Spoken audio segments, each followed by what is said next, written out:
Title: My wife demanded a divorce. I celebrated and she crashed hard. The living room felt like a courtroom, the air heavy with her verdict.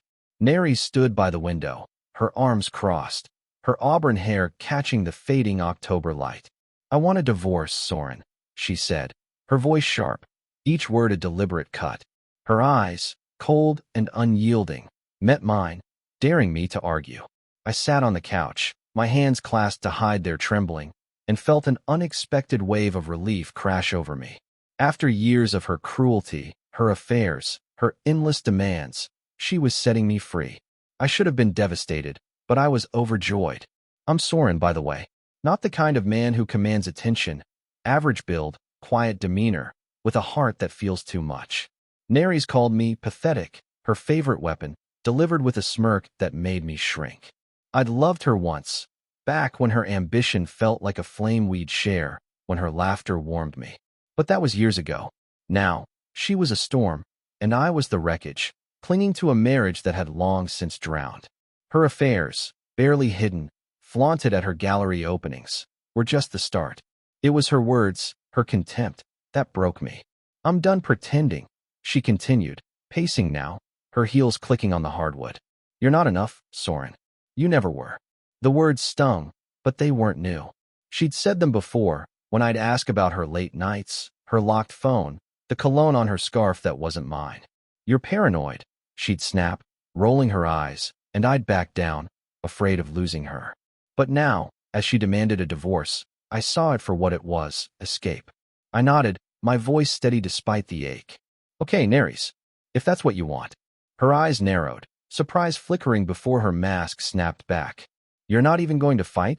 She said, her tone mocking. God, you're weak. I swallowed the hurt, the years of her belittling me. Asterisk too soft, too needy, too boring, asterisk, rising like bile. But I didn't argue. For once, I didn't beg.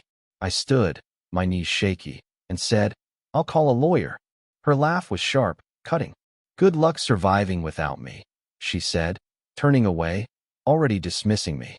I left the room, my heart pounding, not with sorrow but with a strange, fragile hope.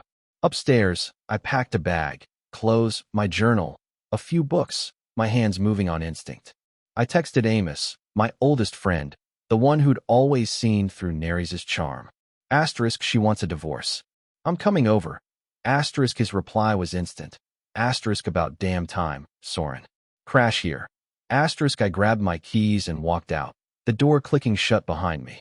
The night was crisp, the stars sharp, and for the first time in years, I felt like I could breathe. Amos's place was a cluttered loft above a bakery, the air sweet with yeast and warmth. He opened the door, his grin wide. You're free, Soren, he said, pulling me into a hug. I collapsed onto his couch, the weight of Nerys' words still heavy, but no longer crushing. She thinks I'll fail, I said, my voice small. Amos handed me a beer, his eyes serious. She's wrong. You're tougher than you know.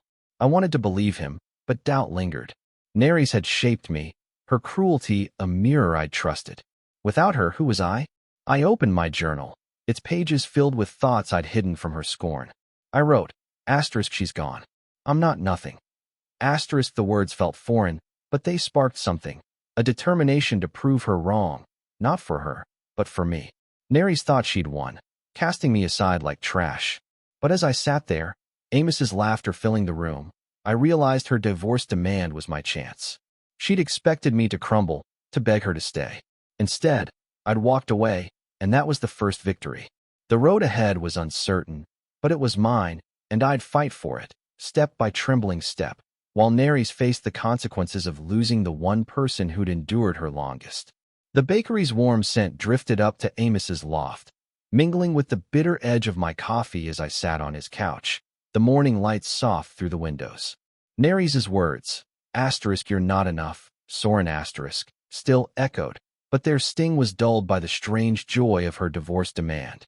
She'd expected me to collapse, to plead for her to stay, but I'd walked away, and that choice felt like a crack in the cage she'd built around me. My journal lay open, my scrawled defiance. Asterisk I'm not nothing asterisk. A quiet promise, but doubt not. Could I really rebuild without her? Amos shuffled in, his hair a mess, tossing me a bagel. "You sleep, Soren?" he asked, eyeing my rumpled clothes. I shook my head. The night spent staring at the ceiling, replaying Nerys' cold dismissal. "She thinks I'll fail?" I said, my voice low.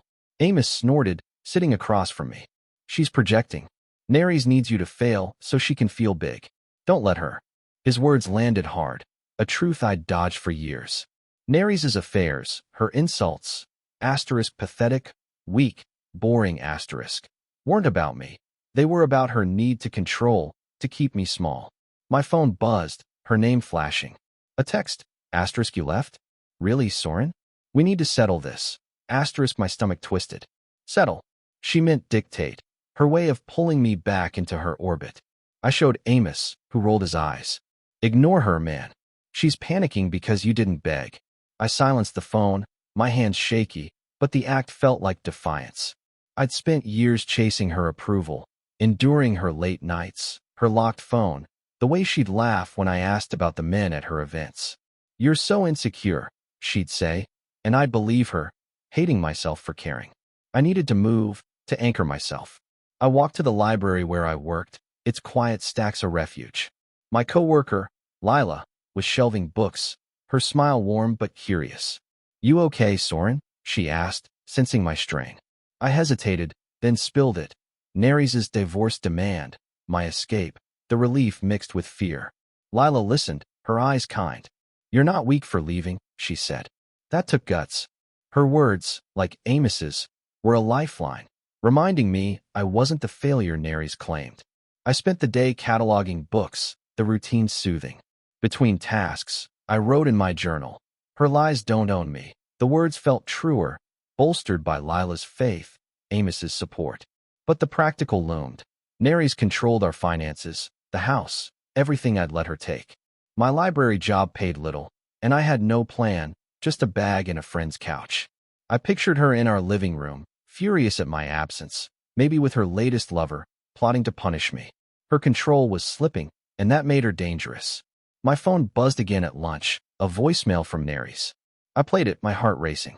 "Soren, this is childish," she said, her voice tight, no trace of her usual smirk. "You can't just run. Come back, or I'll make this ugly." The threat was real, her promise to strip me bare chilling. I saved the message, not to obey, but as evidence. Amos was right. She was panicking, her world unraveling without me to manipulate. Her affairs, her cruelty, were cracking open, and I was no longer there to absorb the fallout. I stayed late at the library, helping Lila with a display. "You've got people, Soren," she said as we locked up, the evening air crisp. "Don't forget that." I nodded, the truth sinking in. Nerys had isolated me, made me feel worthless, but I had Amos, Lila, a life beyond her reach. I walked back to the loft, the city's hum a steady pulse. Nerys' regret was starting. I could feel it in her desperate voicemail, her need to pull me back. She'd thought I'd crumble, but I hadn't, and that was my power. The fear was still there, her threats looming, but so was my resolve, growing with every step. I wasn't the man she'd broken anymore. I was Soren, and I was ready to fight for the life she'd tried to take, while she faced the emptiness of her own making. The evening air was sharp as I left the library. Lila's words, "You've got people, Soren asterisk," a quiet armor against the chill. Nerys' voicemail, "I'll make this ugly asterisk," looped in my mind, her threat a dark cloud over the fragile joy of her divorce demand. I'd walked away, chosen freedom over her control, but the weight of her cruelty lingered. Her voice, "You're not enough asterisk," a ghost I couldn't fully banish. My journal, tucked in my bag, held my defiance, but the reality of her power, our finances, our home, pressed hard. She was unraveling, and I was caught between relief and fear of what she'd do next. Back at Amos's loft, the bakery's yeasty warmth greeted me, a contrast to the storm inside. Amos was sprawled on the couch, a half-eaten sandwich in hand, his eyes narrowing when he saw my face. "She hit you again, Soren?" he asked, nodding at my phone. I played Nerys' voicemail, her voice tight with barely concealed panic. Amos smirked. "She's losing it, man. You didn't beg, and it's killing her." His words sparked a flicker of pride. I defied her, something the old Soren never would have done. But the fear was real. Nerys didn't lose gracefully. I sank beside him, my hands restless. She controls everything, I said, my voice low. The house, the accounts. What if she takes it all? Amos leaned forward, his gaze steady. She can try, but you're not helpless. Get a lawyer, Soren. Fight back. His faith was an anchor, but shame burned. I'd let Nerys rule me, believed her when she called me weak. Her eyes cold as she flaunted her affairs. I'd ignored the signs, her late nights, the locked phone, the way she'd dismiss my pain with a laugh. You're so dramatic, she'd say, and I'd crumble, desperate for her love. My phone buzzed, a new text from Nerys. Asterisk, you're making this harder than it needs to be. Meet me tomorrow, noon, our place. Asterisk, my heart raced, the word are a lie. That house was hers, a stage for her control. I showed Amos, who shook his head. Don't go, Soren. She'll twist it, make you feel like garbage. But the urge to face her, to demand why she'd betrayed me, was strong. I needed to see her regret, not for her sake, but for mine. I wrote in my journal, I'm not her puppet anymore. The words steadied me, a reminder that I was fighting for myself. The next morning, I called Lila, needing her calm. She wants to meet, I said, pacing the loft's creaky floor. Lila's voice was firm. Only if you're ready, Soren. You set the terms now. Her words echoed Amos's, grounding me. I decided not to meet Nerys, not yet. Instead, I went to the library, the quiet stacks of sanctuary. I helped with a children's reading hour, the kids' giggles a balm for my frayed nerves. Lila joined me, her presence steady. You're building something new, she said, and I felt it, a life beyond Nerys' reach. I contacted a lawyer, a friend of Amos's named Mara, emailing her Nerys' voicemail and details of her affairs. Mara replied quickly, Asterisk, we can protect your assets, Soren. She's not untouchable. Asterisk, I opened a new bank account, transferring my next paycheck, a small act of rebellion. Each step was a brick in a new foundation, one Nerys couldn't shatter. Her regret was growing. I sensed it in her frantic texts, her voicemail's edge. She'd expected me to crawl back, but I hadn't, and that was her undoing. Back at the loft, I wrote again. Her world is falling, not mine. Nerys' affairs were catching up, whispers at her gallery hinting at trouble. She was losing her grip, her charm failing without me to prop it up. The fear of her retaliation lingered, but so did my strength, fueled by Amos's loyalty, Lila's kindness, Mara's expertise. I wasn't the Soren she'd mocked, the one who'd begged for scraps of her love. I was rebuilding, step by steady step. And as I lay on Amos's couch, the city's hum a soft rhythm, I knew I was winning, not by her rules, but by mine, while she faced the emptiness of a life built on lies. The city woke slowly, its hum filtering through Amos's loft as I sat with my coffee, the morning light glinting off my journal. Nerys' text, asterisk, meet me tomorrow, asterisk, sat unanswered, her demand to drag me back into her control a fading echo. I'd chosen not to face her, not yet, and that choice felt like a victory, small but solid. Her voicemail's threat, asterisk, I'll make this ugly, asterisk, still lingered, but Mara's email, promising to protect my assets, was a shield. Nerys' regret was real, her world unraveling, and I was no longer her anchor. The relief of her divorce demand was growing into something more. Hope, maybe, for a life I could shape. Amos stumbled in, yawning, and tossed me a muffin from the bakery below. You holding up, Soren? He asked, eyeing my journal. I nodded, the weight of Nerys' cruelty. Asterisk, you're not enough, asterisk, lighter today. Mara's on it, I said. She thinks we can block Nerys' moves. Amos grinned, punching my shoulder. That's my boy. She's screwed without you to kick around. His pride sparked warmth, a contrast to the cold years of Nerys' scorn. Her affairs, her insults, asterisk weak, pathetic asterisk, had been her tools to keep me small, but I was seeing them for what they were, her fear, not my failure. My phone stayed quiet, Nerys' silence unnerving. She wasn't one to back down, and I braced for her next strike. I checked our joint account, half expecting it to be drained, but it was untouched, for now. Mara had advised freezing it, and I trusted her to act fast. The practical steps, new account, lawyer, Amos's couch, were grounding, but the emotional toll lingered. I'd loved Nerys, believed in her even as she betrayed me with her late nights, her locked phone, her laughter at my pain. "You're so clingy," she'd say, and I'd shrink, desperate to please her. Now, I saw the lie, but breaking free was a battle. I walked to the library, needing its calm. Lila was there, arranging a poetry display, her smile a quiet comfort. "Any word from her, Soren?" she asked, her voice soft. I shook my head, telling her about Mara's plan, my refusal to meet Nerys. Lila's eyes lit up. "You're taking back your life?" she said, squeezing my hand. Her faith, like Amos's, was a brick in my new foundation, one Nerys couldn't touch. I spent the day shelving books, the rhythm soothing, and wrote in my journal, "I am not hers. I am enough." The words felt like truth, not just hope. At lunch, Mara called. "Good news, Soren," she said. "We've frozen the account, and I've filed for divorce, citing her infidelity. She's been served." My breath caught, the reality sinking in. Nerys was losing, her control slipping as her lies caught up. Mara had found texts, proof of her affairs, through a contact at Nerys' gallery. "She's in trouble at work, too," Mara added. "Her charm's not saving her now." I thanked her, my voice steady, and felt a surge of power. Nerys' regret was growing, her empire cracking, and I was no longer her scapegoat. I stayed late at the library, helping Lila with a reading event. Kids laughed, their voices a reminder of life beyond Nerys' shadow. "You're good with them, Soren," Lila said as we cleaned up, the night air cool outside. "You're good, period." I smiled, believing her. Back at the loft, I wrote again. Her fall is not my burden. Nerys' world was collapsing, her job, her lovers, her control, and she'd face it alone. I pictured her in our house, furious, maybe scared, realizing I wasn't coming back. The thought didn't thrill me, it freed me.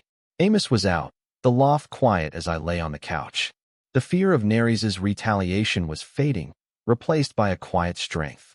Mara's work, Lila's kindness, Amos's loyalty, they were my army, proof I wasn't the weak man Nerys claimed. I wasn't begging for her love anymore, wasn't the Soren she'd mocked. I was rebuilding, step by steady step, winning not by her rules, but by living. As the city's pulse lulled me to sleep, I knew the final fight was coming, but I was ready, armed with a heart that no longer answered to her. The morning sun spilled through Amos's loft, warming the journal on my lap, its pages a testament to my survival. Nerys' silence had stretched into days, her threats. "I'll make this ugly asterisk." Now hollow echoes as Mara's legal moves locked her out of my future. Her regret was real, her world crumbling without me to control, but I'd found something stronger than her chaos, myself.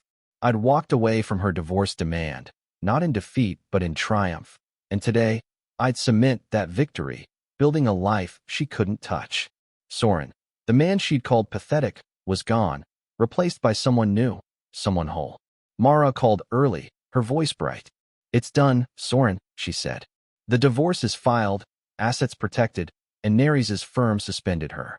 Those texts we found, they're a scandal now." I exhaled, relief flooding me. Nerys' affairs had caught up, her charm no longer enough to save her. She was alone, her empire of lies in ruins, but I felt no spite. Her regret was her burden, not mine. I thanked Mara, who added, "You're free. Live well, that's the best win." I hung up, her words a spark that lit my resolve. I moved out of Amos's loft into a small apartment, a cozy space with a window overlooking the park. I hung shelves for my books, set up a desk for my journal, and bought a fern, its green a quiet promise of growth. At the library, I took on more hours, leading story time for kids, their laughter a joy Nerys had never given me. Lila became a close friend, her support unwavering. One evening, she introduced me to her friend, Nora, a baker with a soft smile and eyes that held no judgment. We talked over coffee, her warmth easing the scars Nerys left, and I felt a flutter, hope, not yet love, but real. I started writing again, not just in my journal, but stories, poems, poured from years of silenced thoughts. Lila shared them at a library reading, her voice giving my words wings, and the applause warmed me. Nora was there, her clap the loudest, and later, she said, "You're brave, Soren. Your heart's in every line." I believed her, the shame of Nerys' insults, Weak, boring gone. The library offered me a promotion, a steady income that secured my new life. Amos visited, our nights filled with laughter, his pride clear. "You're killing it, Soren," he said, and I grinned, knowing it was true. Nerys vanished from my world, her regret a whisper I no longer heard. Mara finalized the divorce, splitting assets fairly, the house sold to close that chapter. I heard Nerys moved away, her career in tatters, but I didn't care. My life was here, with Lila's friendship, Nora's growing presence, the kids' drawings pinned to my fridge. I ran in the park each morning, the grass under my feet a rhythm of freedom. Nora and I grew closer, our coffee dates turning to walks, then dinners, her hand in mine a quiet anchor. One night, she baked me bread, her kitchen warm, and I kissed her, my heart light, no longer tethered to Nerys' chains. The victory wasn't Nerys' fall, it was my rise.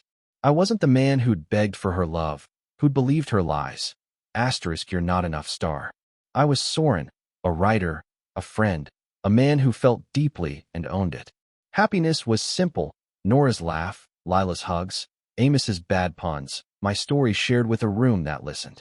Nerys had asked for a divorce, expecting me to crumble, but I'd soared, and her regret was her own, a shadow I'd left behind. As I stood in my apartment, Nora at my side, the fern thriving in the sunlight, I knew I'd won, not by her rules but by living fully, freely, in a life I'd built from the ashes of her betrayal. The joy was mine, steady and bright, and it was enough, more than enough, for the man I'd become. Drop your thoughts in the comments. I read them all. Don't forget to like, subscribe, and share to help this video reach more viewers. See you in the next one.